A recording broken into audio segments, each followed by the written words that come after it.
Alright, here we go. Just wanted to show a little video on the edible plants that I have in my front yard. First off, here we go. Got the Fresno pepper. This has been producing pretty well. I bought it as a transplant, and I put it here in this pot, and it's been doing pretty well. It's produced a good amount of pepper so far. Some of the leaves look a little off right now. It looked worse initially, and I kind of tended to it a bit and try to get it as healthy as I could, and it's produced a good amount of peppers. We're here in late October and it's still going, so see how many more I get before the season gets too cold. Next off, we got Tabasco pepper, and this one has already produced over 150 peppers plus. It had its prime time in the summer really, and after that it didn't look too good. Kind of trimmed it down a little bit too, took some of the dead leaves off, and now it's starting to pick up again. We got a lot of new flowers and a lot of new peppers, but nothing compared to the initial harvest. I think I'm gonna try to overwinter this one with the Fresno and see if I can get a big harvest, more production next year. The winter here is pretty mild and it doesn't last very long, so probably by late February have them back outside again, and by March, April should have some new peppers. Got some radishes here.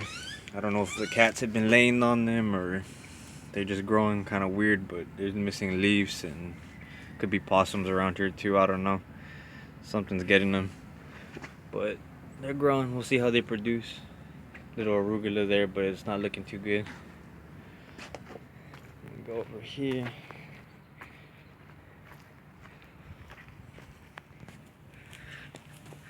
Got a bunch of small hot banana peppers. This was a transplant. I did it from seed.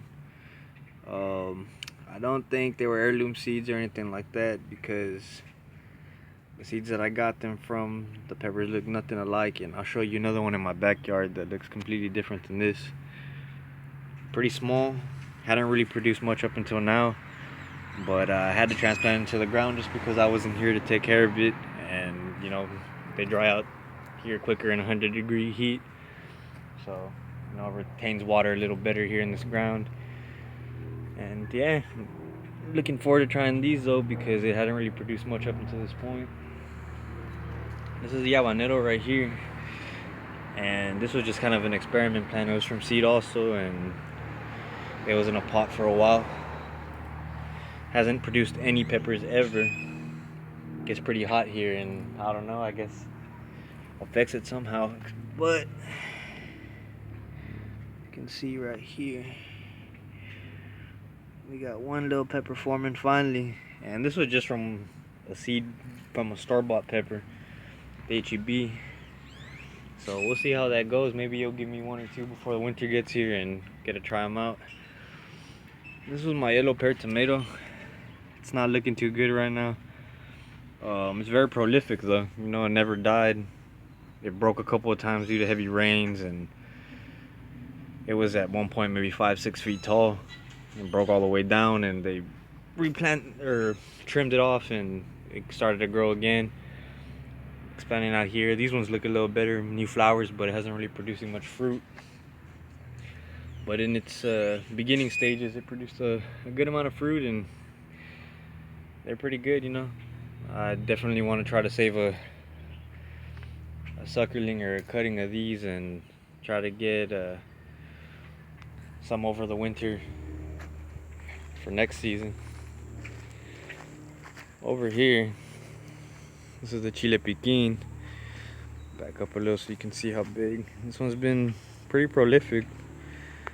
It's produced a lot of peppers over the summer, and pretty good. You can see here, it's got a lot of green ones right now. We're here in late October, but this thing is just filled with peppers, man. We've already picked probably 200, 300 just from this plant alone, and there's probably just as many waiting to be picked before the end of the season. Come down here and you can see some of the ripe ones that I'll be picking here in a little bit. There's one turning. But yeah, man, this thing is loaded with peppers. Usually these, this is a byproduct of a bird. These peppers, they grow naturally around this region. And yeah, they're pretty prolific. They're good, they're pretty spicy, but the heat's not very, it's intense for a little while, but it doesn't linger. So it's good just for a quick little spice up, use for chili powder or whatever. Go over here.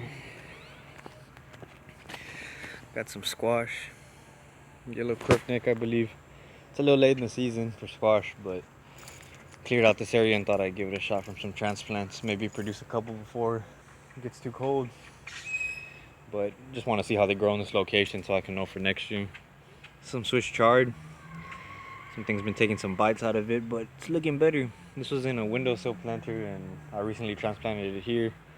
And it's probably the one that did the best out of transplants, along with these kale, that were not looking too good. So we'll see how they look in the coming weeks, and I'll continue to update and see if there's any improvements. But like I said, I just didn't want to let these go to waste, so I decided to transplant them and see if I could save them. These do pretty well here in the winter, I'd assume, considering it doesn't really fall below 40 degrees, 45, 50 usually. Nothing too crazy. Not very many frosts here. We're in zone 9A, I believe. So it's pretty good. Well, that's all for the front for now. I'll continue to update it in the coming weeks to see the progression and see how everything goes.